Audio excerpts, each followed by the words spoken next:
Okay, okay, okay. Diagnose tayo ng malalang uric. May gout tayo, may fatty liver. So, mataas din ang sugar. So, from this day, start tayo. Ano tayo? Tingnan natin ang journey natin. Okay? So, 87.90 ang start natin. So, I'll try to,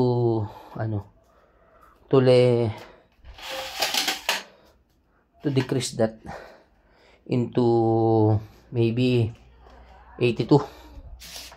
Gamitin na natin itong Dancing Queen at diet. So, this day, November 30, Bonifacio Day. So, start tayo. Bukas mag-diet tayo. So, para pagpasok ng January 1, balikan natin. So, 87.90. Okay, that's all. Thank you.